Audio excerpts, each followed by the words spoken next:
Hello friends, how are you. हमारे आपके YouTube channel पे आपका बहुत बहुत स्वागत है। आज हम देखेंगे साइंस के कुछ इम्पॉर्टेंट क्वेश्चन जो कि हर एक एग्ज़ाम की दृष्टि से बहुत ही इम्पॉर्टेंट होते हैं। एसआई, एमपी पटवारी, वन रक्षक, जिस भी एग्ज़ाम में साइंस पूछी जाती है उन सभी के लिए ये साइंस के क्वेश्चन बहुत ही इम्पॉर्टेंट होते हैं। तो आज हम टाइम वेस्ट ना करते हुए आज का हमारा पहला क्वेश्चन देखते हैं। हमारा पहला क्वेश्चन है, नाम पद्धति की द्विपद प्रणाली का मतलब है। नाम पद्धति की द्विपद प्रणाली का मतलब है एक जीव के दो नाम, दो वैज्ञानिकों द्वारा एक नाम देना, एक नाम जिसका पहला भाग वंश और दूसरा भाग जाति। तो इसका राइट ऑप्शन हो जाएगा एक नाम जिसका पहला पद वंश और दूसरा भाग जाति। हमारा अगला क्वेश्चन है, समताप मंडल में ओजोन का क्षरण मुख्य रूप से किस कारण होता है।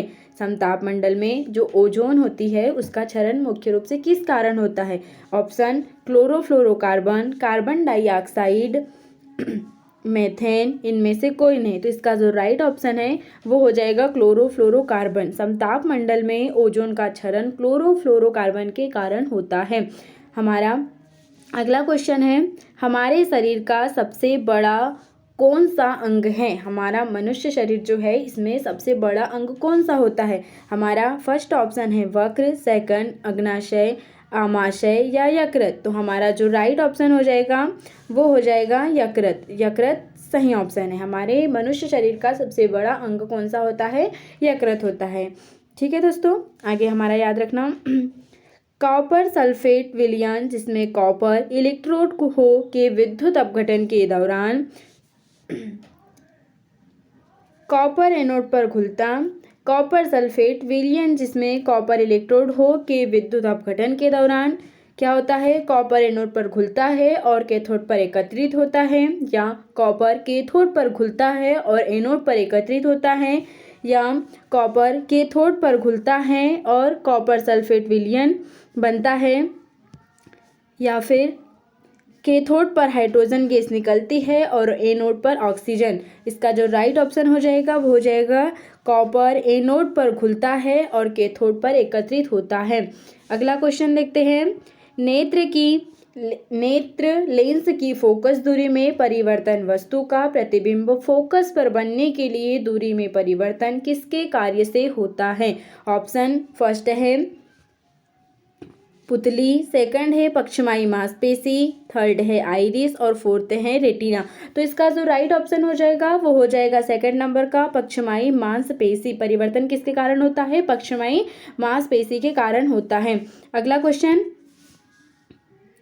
शरीर के क्षतिग्रस्त ऊतकों की मरम्मत और उनके इस्तेमाल होने वाले पोषक तत्व के नाम बताइए। शरीर के क्षतिग्रस्त ऊतकों की मरम्मत और उनके इस्तेमाल होने वाले पोषक तत्व के नाम बताइए। जब हमारा शरीर क्षतिग्रस्त होता है, हमारे ऊतक को जब क्षति पहुंचती है तो हम कौन से पोषक तत्व का यूज करते हैं।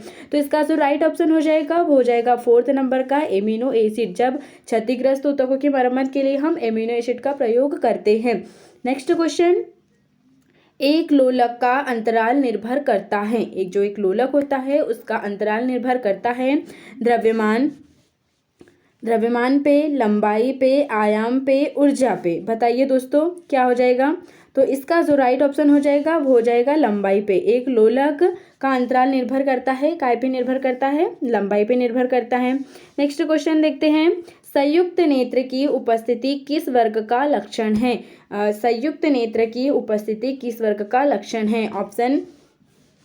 Option first Mollusca, second arthropoda, Echinodermata, amphibia. तो इसका जो राइट ऑप्शन हो जाएगा वो हो जाएगा आर्थ्रोपोडा। संयुक्त नेत्र किसमें पाए जाते हैं, आर्थ्रोपोडा संघ के प्राणियों में संयुक्त नेत्र पाए जाते हैं। अगला क्वेश्चन है, दो समतल दर्पण एक दूसरे के समानांतर रखे हैं तो बनने वाले प्रतिबिंबियों की संख्या होगी। जब दो समतल को एक दूसरे के समांतर रखते हैं तो बनने वाले प्रतिबिंब की संख्या, कितने प्रतिबिंब बनते हैं ये बताना है। तो इस पहला ऑप्शन है 2, दूसरा है 4, थर्ड नंबर का 8 और जो लास्ट है वो अनंत। और इसका जो सही ऑप्शन है वो भी हो जाएगा अनंत। देखते हैं अगला क्वेश्चन। अगला क्वेश्चन है, एक विद्यार्थी ने विभाजित त्रिकोणिकी जीव को आर्थ्रोपोडा के रूप में पहचान की, इसको निश्चित करने से पहले कौन सा लक्षण इसकी पुष्टि करेगा? कौन सा लक्षण है जो ये की पुष्टि करेगा कि ये इकाइनोडर्मेटा संघ के ही प्राणी हैं या आर्थ्रोपोडा संघ के प्राणी हैं या मोलस्का संघ के प्राणी हैं? तो हमें इससे पूछा, हमको इसमें आर्थ्रोपोडा संघ का पूछा है कि ऐसा कौन सा लक्षण है जिसे हम बोल सकते हैं कि नहीं ये जो प्राणी है, ये जो जीव है, ये आर्थ्रोपोडा संघ का है।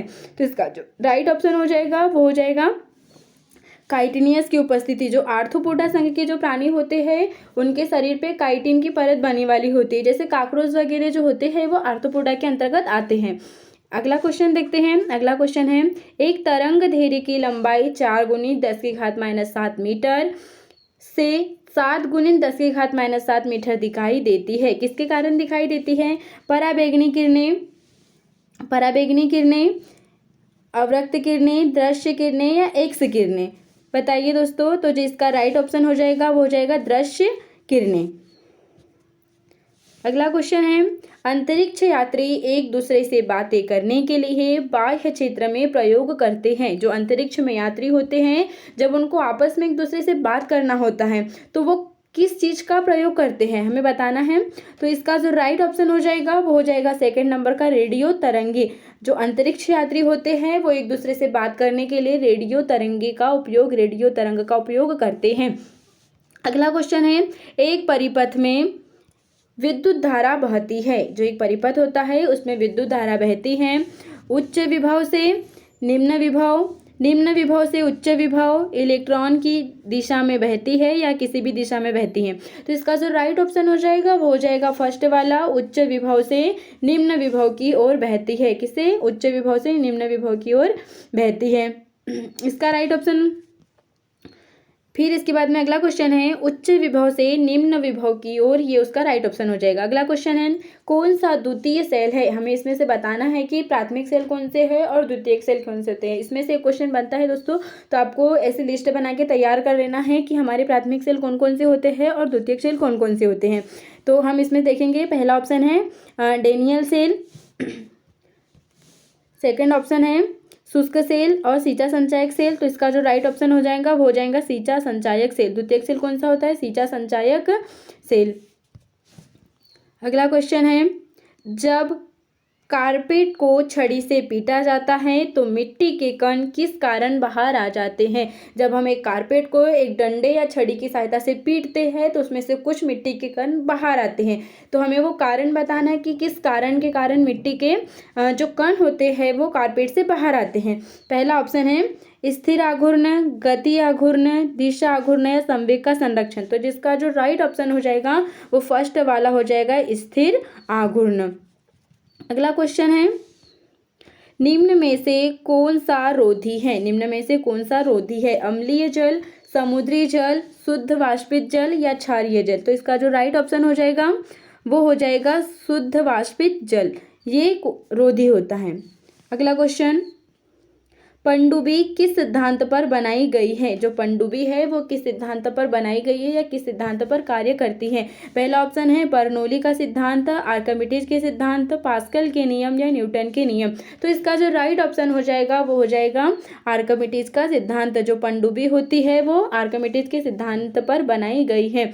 हमारा आज का लास्ट क्वेश्चन है, 1 पास्कल किसके बराबर होता है? 1 पास्कल किसके बराबर होता है? इसका आंसर आप लोगों को कमेंट में करना है, ठीक है दोस्तों। अगर आज की वीडियो अच्छी लगी हो तो हमारे YouTube channel girls learn with Vanshu को सब्सक्राइब करें, वीडियो को लाइक करें एंड शेयर करें और ऐसे ही क्वेश्चन पाने के लिए हमारी नेक्स्ट वीडियो ज़रूर देखें। थैंक यू दोस्त।